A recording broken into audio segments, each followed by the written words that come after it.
This morning, I have the pleasure of presenting to you Dr. Victor Lawhead, the Associate Dean and Director of Undergraduate Studies at Ball State Teachers College.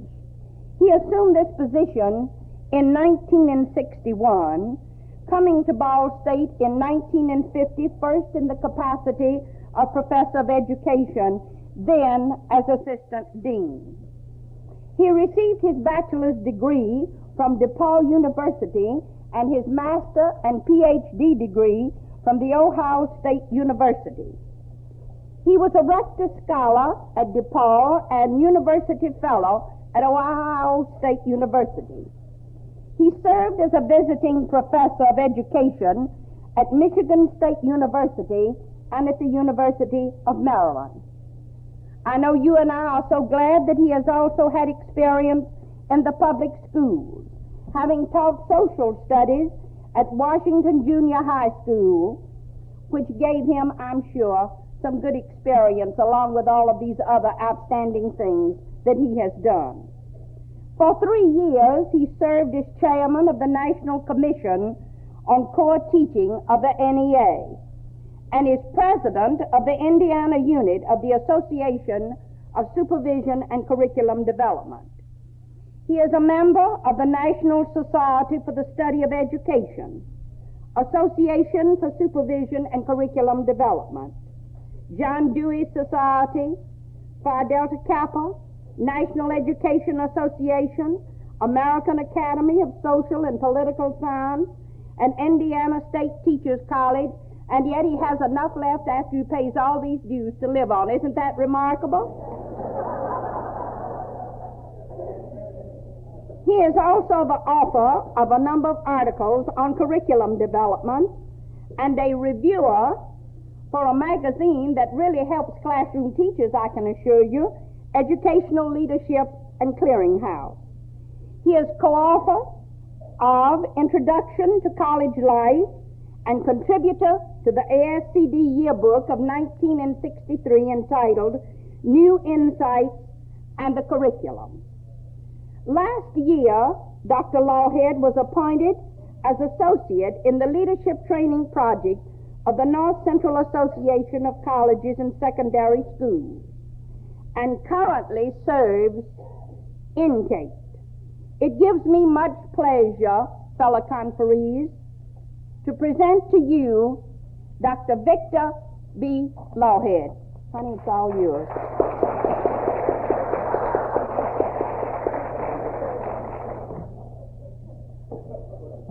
After that, the only thing I can say is I don't see anything rebellious about the word honey or the rest of this Georgia accent.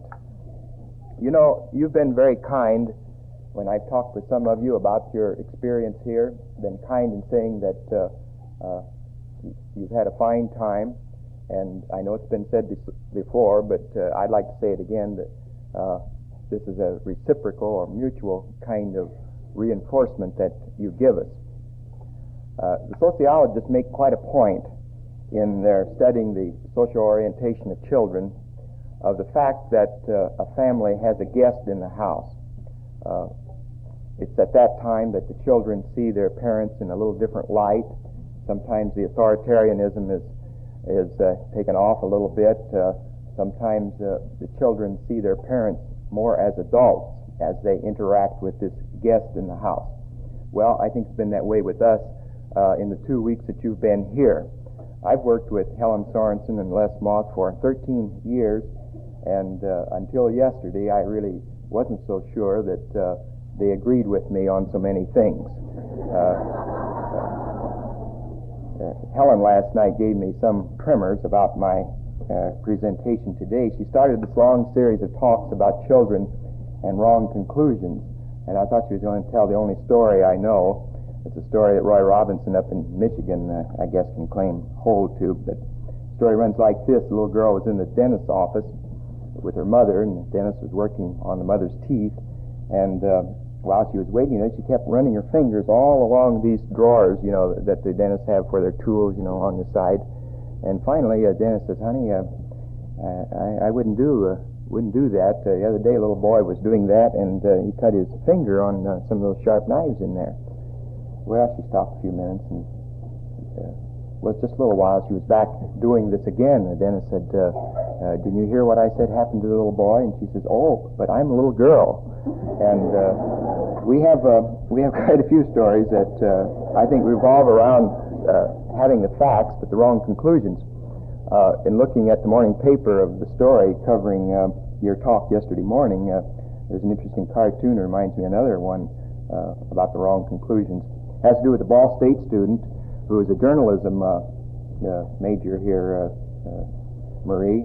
This girl was sent out to the editor down in town to do some work, and the editors say there's a story about going around that there's a man out on the west side who can sing bass and tenor at the same time. I think there might be a story in that. You ought to get out and look into it. And the girl went out and was back within about 10 minutes. She said, "No, there really is no story. The man has two heads."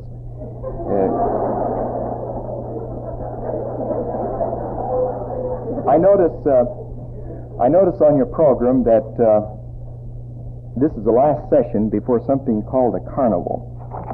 I don't know whether to ask you if this is the last time to be serious or not. I hope it isn't, because it seems to me after some 16 addresses,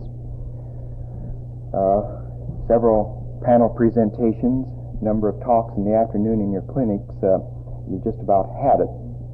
I hope that you've had a chance to talk back to some of the experts that have been in this workshop. That is, if they've stayed around long enough.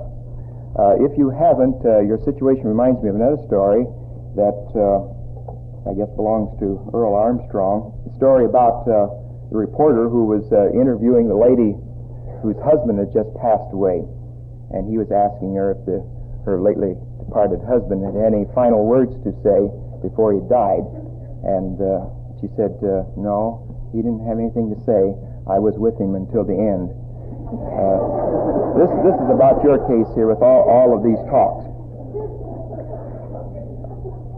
I'd like to do three things with the topic you've assigned to me: recent curriculum developments and new perspectives. First, I'd like to offer a general description of these developments, emphasizing some of the patterns and emphases. I'd like then to look at these developments in some analytical way, particularly from the point of view of a curriculum worker. It is in this part of my remarks that I'll probably be showing my biases and prejudices. Finally, I'd like to suggest 5 or 6 recommendations to all of us as teachers that seem to emanate from these developments. Robert Havinghurst has a recent book called Growing Up in River City, and in it he makes some rather devastating evaluations of the public school curriculum in trying to assess what the school does for young people in terms of this kind of feeling that Helen and Les were talking about yesterday. Robert Havinghurst says that there are about 19% of the youngsters that go through our schools who feel real good about the experience, and the school could say it was successful in this respect. Another 52% are rather indifferent about what the school has done to them. And finally, about 29% are actually alienated from the school as an institution to carry on the culture. I'd like to use this reference to Havinghurst's evaluation as kind of a theme for my remarks, because if the curriculum is this bad, if the school is this bad, then certainly these developments that I'm going to review ought to have been made, or at least some kind of study should have been made. And after I finish today, I'd like to raise the question further about the success that these developments offer. I'd like to turn first to a description of some of these studies. I'm indebted to 2 publications which most of you know. They emanate from NEA for a rather review of these studies, as well as all of the works we have in our curriculum laboratory on the various specialized studies. The two publications I'd recommend to you if you'd like to get a kind of an overview of these curriculum studies are these. Published by the NEA Project on Instruction about a year ago, Current Curriculum Studies in Academic Subjects, and the second book, a more recent publication of the ASCD, Using Current Curriculum Developments. Those two pamphlets review most of the studies that I am referring to in these remarks. First, then, a few characteristics of the programs we're talking about. Now, I have in mind the kinds of things that you have heard here: the new math, the new chemistry, chem, CBA, the chemical bond approach to studying chemistry, the new biology, the physics, some of the work in foreign language and linguistics, and more recently some of the work in social science and English. These are what I'm referring to as new curriculum developments. I won't describe them in detail, but try to make some analysis of the general characteristics of these studies. First thing we should say about these, that most of them have emanated and developed on a national scope. This is in contrast to much of the curriculum development of 20 or 30 years ago, when a given state like Virginia or Kansas, I don't think I can say Indiana, but you remember the great curriculum studies of the 30s and 40s in which state departments of education worked at total curriculum development. Or you remember more specifically some of the schools, like, I guess the Dalton Plan and the Winnetka Plan and this type of thing. The characteristic I want to mention is that these are national in scope and rather than local. They become effective in local situations, but the impetus to them is on a national level. The second characteristic is that many of these studies are being conducted by private foundations which have a rather quasi-legal status as far as the responsibilities of the public school. This is a different characteristic than some of the studies that were made earlier, some of the curriculum developments that most of us know about. Ford Foundation has done a great deal in the field of television and the use of automated teaching devices. The Carnegie Corporation has supported almost all of these new math programs and has also been concerned with an examination of the goals of the school. The Rockefeller brothers also interested in goals. I should mention the Carnegie Corporation has supported most of the Conant studies, too. Well, this is the second characteristic, that much of the curriculum development today has passed from professional organizations, such, let's say, as the PEA or our own organization here, to these extra-legal organizations, such as the great foundations. I think a third characteristic of these studies is that they've been given a great deal of support by the federal government. This is completely new in our history, with the exception of references to areas covered by vocational Smith Hughes and those acts. For the first time, the federal government has given a great deal of money to curriculum development, and primarily through two avenues. It's very large grants to the National Science Foundation and also to the NDEA work. I think a third characteristic of these new curricula that we ought to recognize is that they are all taking place in the context of a single discipline. This is quite different from studies that some of you may know about. See, in Detroit, there's a citizenship study. Some of you come from places in the South where there were community school development. In those cases, there was a broad, comprehensive, integrating theme that gave direction to curriculum development across the board in all subjects. Almost all of the curriculum development that I see today is taking place primarily within a discipline, and people from the disciplines are talking to each other, and sometimes they let psychologists get into the picture, and once in a while a person who is concerned with the total curriculum. This is a departure and that I want to mention. A third characteristic of these studies is that the process has changed considerably. Many of you worked in school situations where you sat down and tried to develop some goals that were meaningful for the young for the teachers and young people in your local situations. You then try to ask yourself, what resources can you marshal, what learning experiences do you develop for these, and then you attempted some evaluation. The pattern in most of these studies is quite different. A selection of teachers is made on a national basis. They're invited to a seminar led usually by scholars at the collegiate level within the field, and certain curricular materials are developed, and finally they emanate into a commercial publication by the great publishing houses. Well, maybe that pattern is similar to a great deal of other studies, but it seems to be almost universal in these studies. 3 or 4 other characteristics will serve to identify the kind of studies I'm talking about. Almost all the new studies give some emphasis to the new technology, either to automated teaching or the use of television or all the other devices that have come to us to project and expand the human voice and our teaching. I think it's fair to say that there's some research, probably more research, written into some of these studies than what we have seen in the past. I think many of our curricular developments in the past have suffered from lack of funds, and research was one thing that was slighted. You may claim that much of this research is rather narrow. It has to do with testing how much coverage has taken place. Educational Testing Service has been involved in the development of a number of tests in these science fields, and I think we'd have to admit that there's probably more research than what has happened in the past, even though you may see it as rather narrow. And finally, I should suggest again that almost all of these studies have culminated in a textbook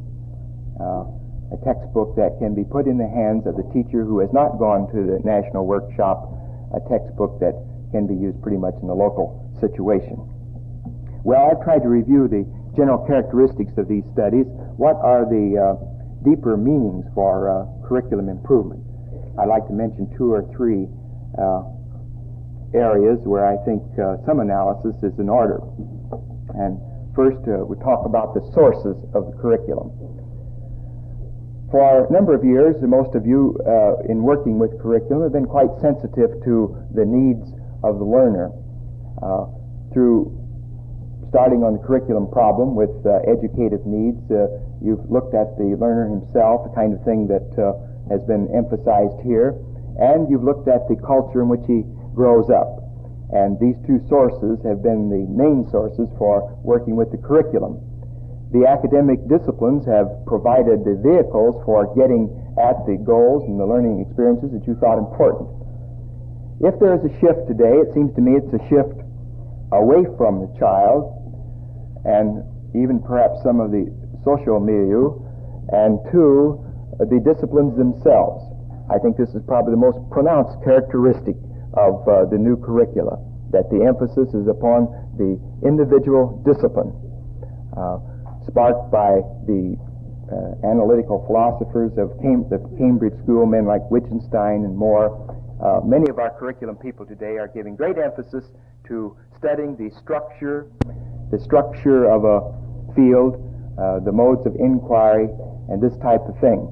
And usually it gives emphasis to calling in the specialists in the field who have organized this kind of knowledge and are trying to put this as the focal point of curriculum development.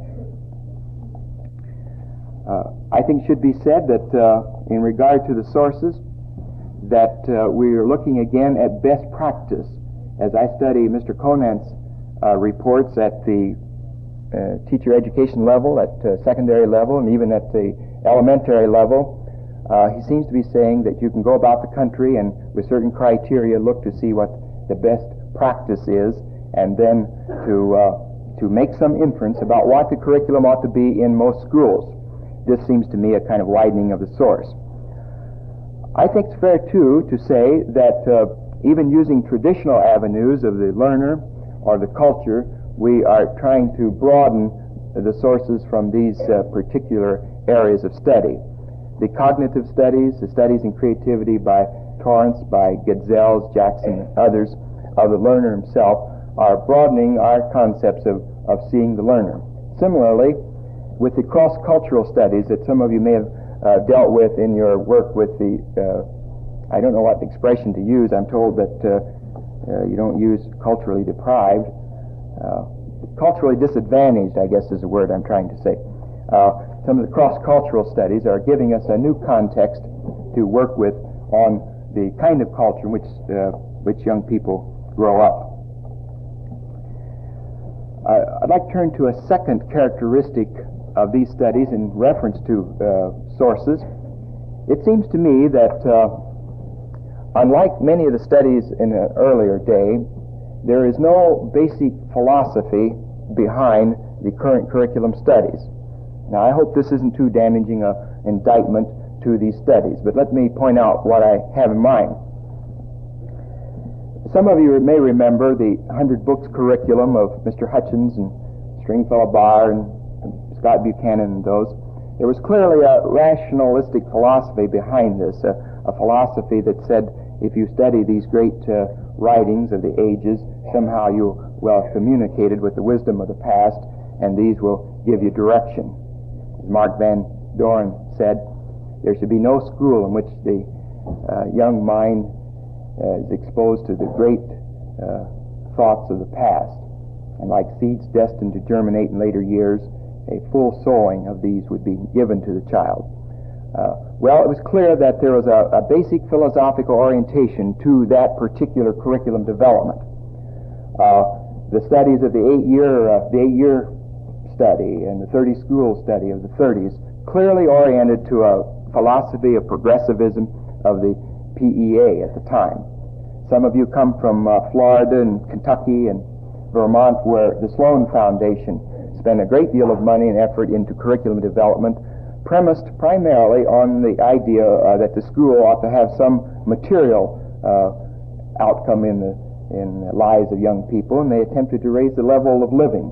I remember, as many of you do, the very excellent film showing the change of curriculum in the Kentucky Hills when they really began concerned about diet and the problems of health down there. Well, I have little difficulty seeing this basic philosophical orientation in these current studies. I've looked closely at the materials put out by Chem and CBA and the new biology, and they seem to be, to me at least, developed on a rather low level of sophistication as far as values.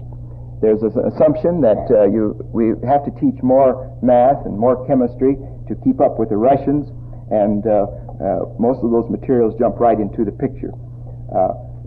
I should say that the Chem materials spend about 6 weeks talking about what it means to think scientifically and this type of thing, and I think this is a very good thing. But most of these do not raise many questions about value, particularly in the sciences. The fundamental questions that Norman Cousins has asked so many times in his editorials in Saturday Review: where is science taking us?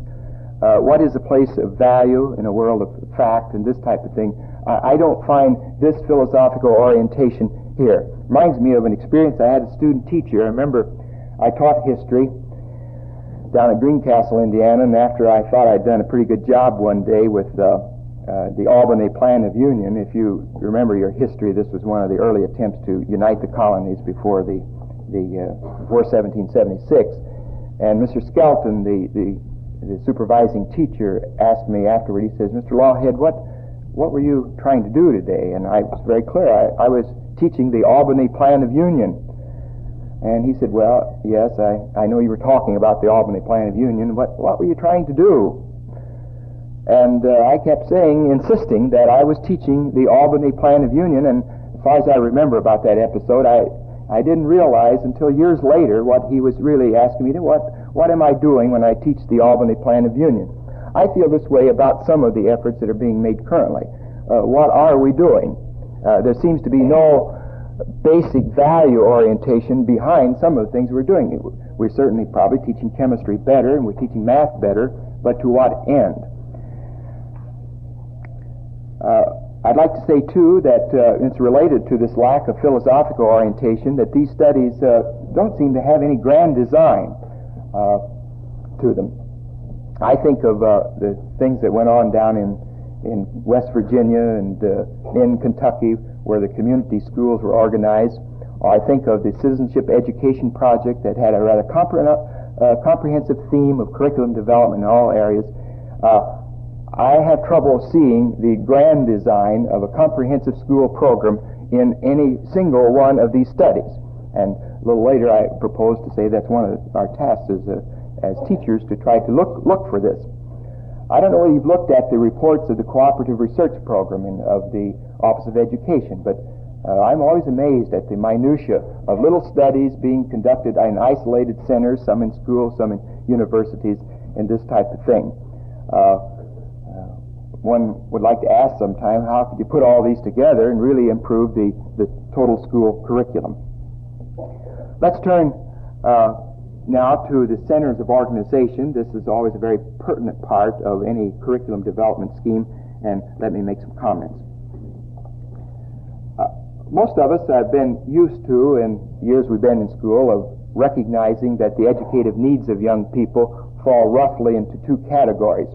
Those that seem common to all by virtue of the fact that we live in concert with each other, have common problems such as communication and conservation, consumption of goods, family life, and this type of thing. And we've set about to organize a general education devoted to meeting those needs. At the same time, because we are concerned with the individual fulfillment of all students, we've been sensitive to the particular skills and interests and abilities that certain people have. So we've set up what's called the special interest curriculum.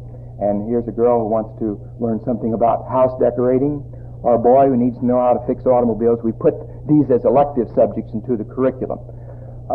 Most people don't have too much trouble seeing this kind of reciprocal arrangement between general and special interest education. As I look at these current studies, I have a little difficulty making this distinction, particularly as I study the work of Jerome Bruner and many of my colleagues in curriculum who keep emphasizing the fact that what we ought to be doing with science, let's say in the elementary grade, is to teach these kids to be thinking like a physicist, or to be thinking like a biologist, or like a historian. This seems to be the emphasis, to get these people to do this. I'm deeply concerned about this emphasis.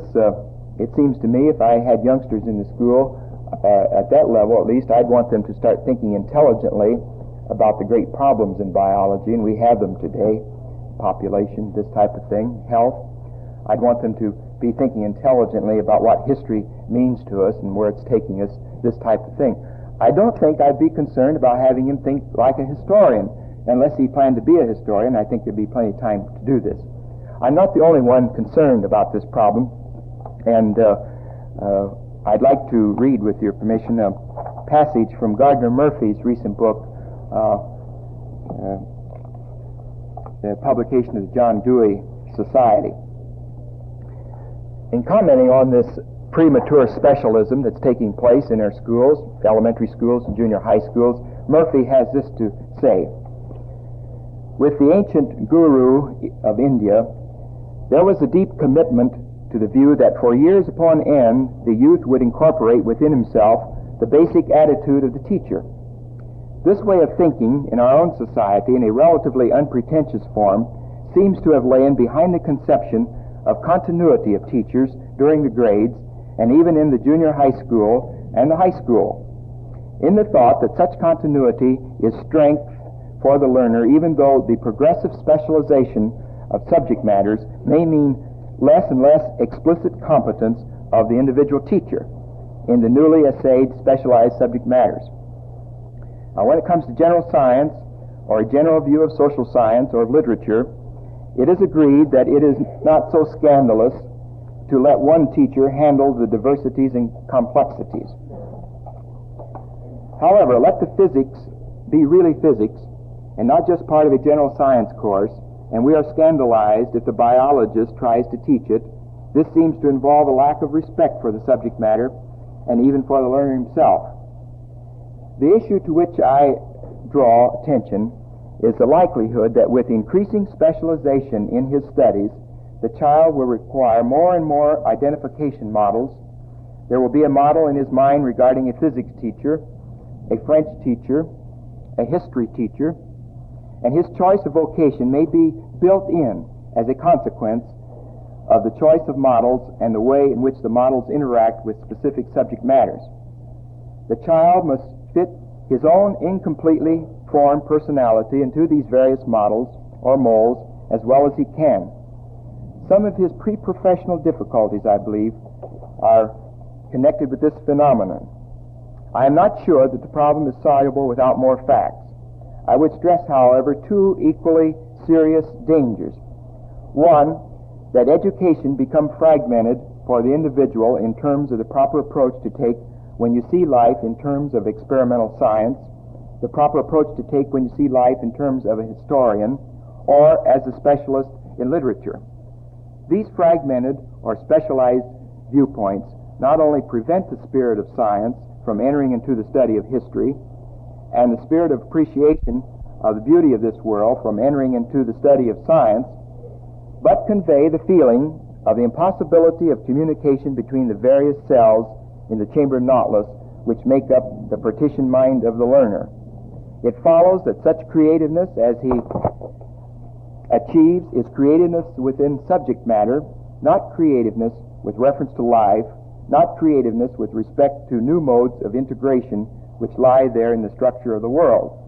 Well, that's a rather long passage from Gardner Murphy, but he seems to raise this question and say it better than I was saying it.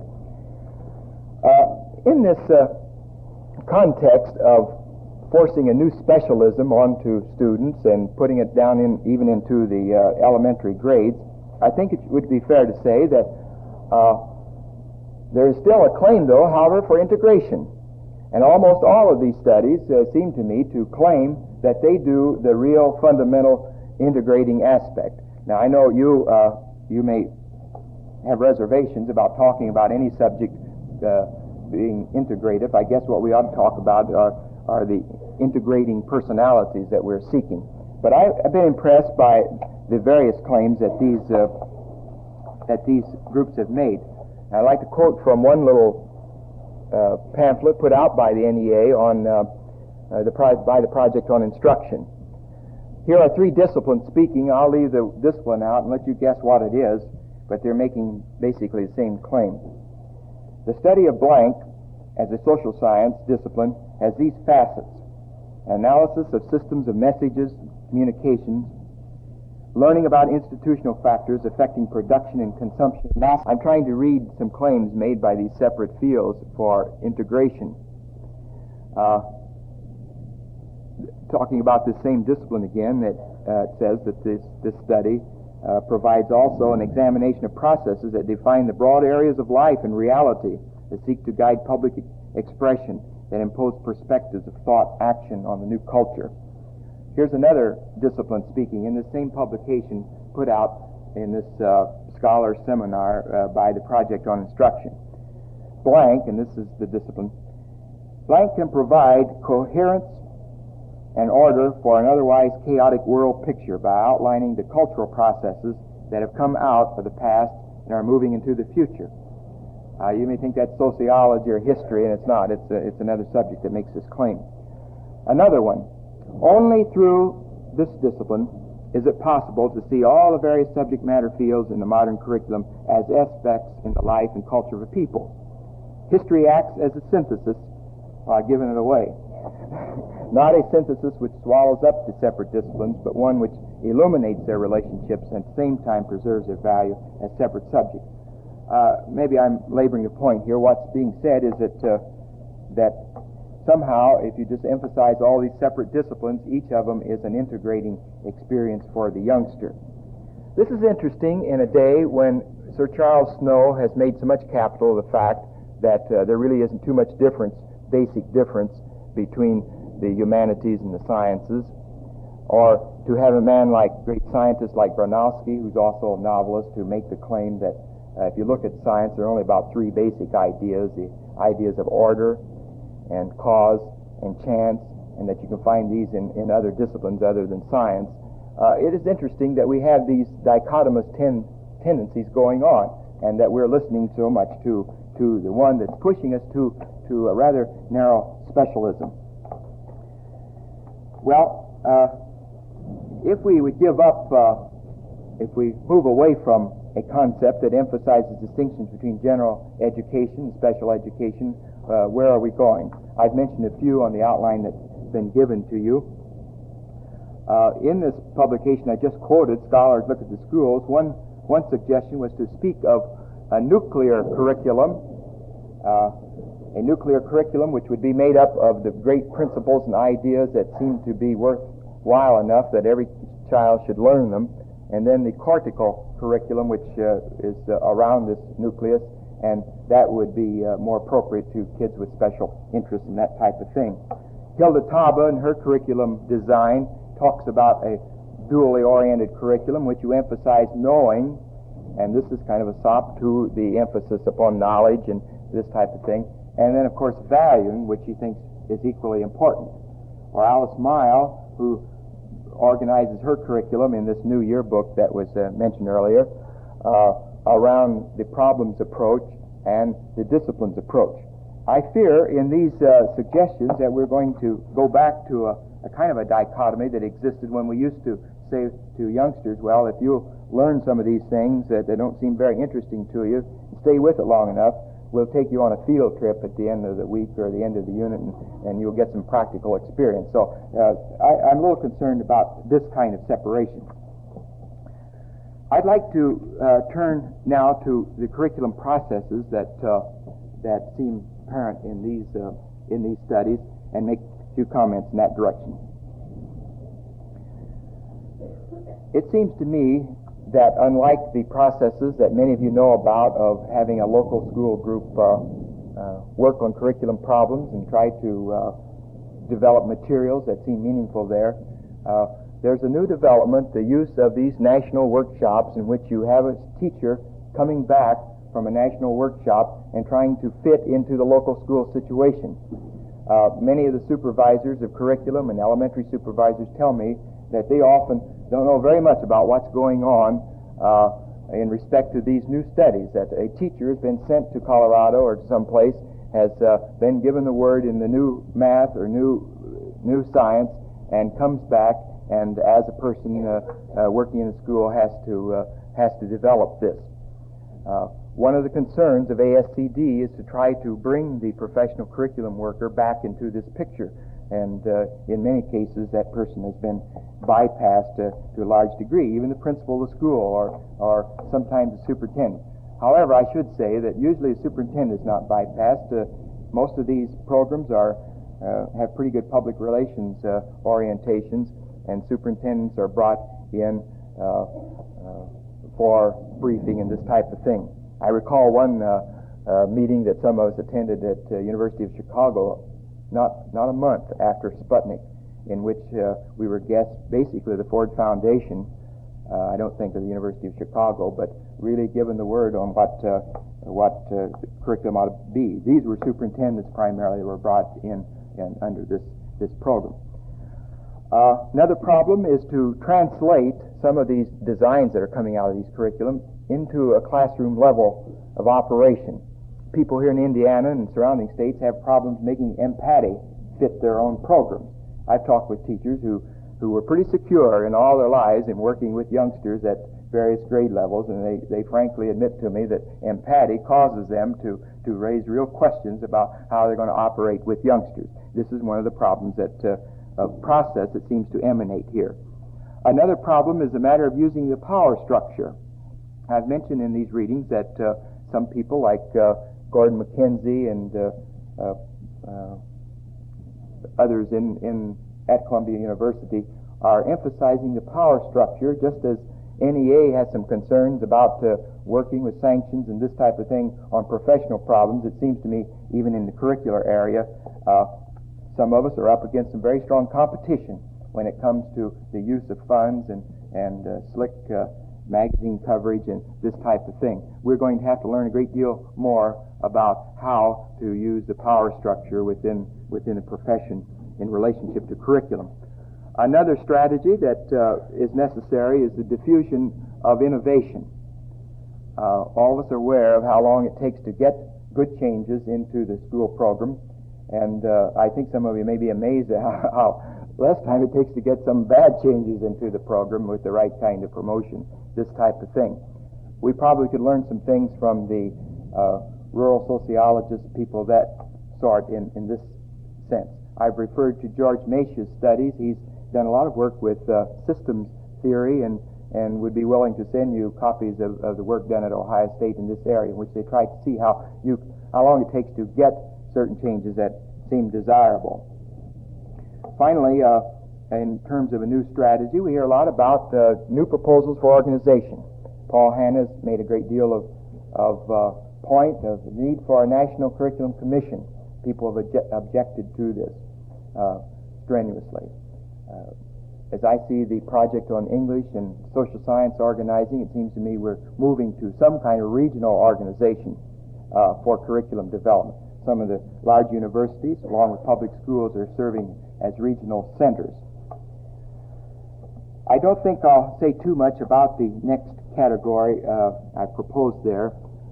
You're all aware, it seems to me, this theme of this conference suggests this, that the emphasis seems to be off a learning theory and onto a teaching theory. Jerome Bruner has mentioned himself that we don't get very much of an opportunity to plan curriculum learning theory. We have to convert it to a teaching theory. And all these studies, like those of Smith over at Illinois, the studies of Marie Hughes out in Utah, these studies of Thielen and others on the teaching process probably give us some insights into this. I'm struck, though, by the extreme emphasis upon language. Someone yesterday mentioned that 97% of the questions that are asked in a classroom are asked by the teachers. Well, I guess this is why we're studying what the teacher says for cues to what really happens in the classroom. It's a little disconcerting to me as I think of it as one of the things we're concerned about with curriculum processes. Should mention in passing that with all this new technology, communication has come into its own, and you don't see a national program today that deals with curriculum unless somebody is there representing the field of communications, and some very interesting studies have been developed in that area. I'd like to turn finally to 5 or 6 suggestions that seem to emanate from these developments. Responsibilities that devolve upon us as teachers in trying to assess what we ought to do about these. I'm sure many of us are confused by what mathematics to follow, what science, what direction should we take. May I propose these 5 or 6? First of all, it seems to me that if you have clear direction for your educative efforts through a philosophy or some values that you accepted, one of your responsibilities is to make sure that as you use these new developments, they square with that philosophy. If social sensitivity, for example, is something that you're concerned about, you may want to look pretty closely to some of the new studies in social science that seem to run out the social sciences and to bring geography and history back in as isolated kinds of curricular developments. If the role of direct first-hand experience is important to you as a central point of learning or as a point of departure for learning, it seems to me that you have to take a second look at curricula that say to you that you'd better give the child these first principles and these key ideas first, and then if he stays with those, you might let him conduct a colloquium or a seminar after he gets up to some level of maturity. I'm saying that you have the responsibility, we have at the classroom level, of making use of these studies in an intelligent way in terms of our own philosophies. A second development that seems important to me is the one of deciding balance. All of us are aware of these schools that have in the past let athletics override the music and this type of thing. There are new subjects competing for status, and some of them would like to have a great deal more time than what they have. In my own mind, I think of an analogy. If you took the armed forces of the country and said, here's the public treasury, you take out what you think you need, you would see what would happen. Well, I think sometimes curriculum development in the elementary and secondary schools being conducted about the same way. We're saying, well, how much time do you want for science and math? And some of these areas are beginning to act the way the armed forces would be if they had the public treasury at their disposal. I don't know how many of you are concerned with some of the things that are being lost in the curriculum with these new developments. I'm personally concerned a great deal about the loss of the arts. It seems to me that over the years the arts provide one of the basic spiritual components of education, and if it is lost, something has gone with it. I think we could be advised by the lines of the Persian poet Saadi when he spoke in this way. He said that if of thy worldly goods thou art bereft, and of thy stores but 2 loaves left, sell one with the dole buy hyacinths to feed thy soul. I feel this way about some of the things that are happening to the curriculum when emphasis is given to the so-called hard subjects and the ones that have the hardware and that type of thing.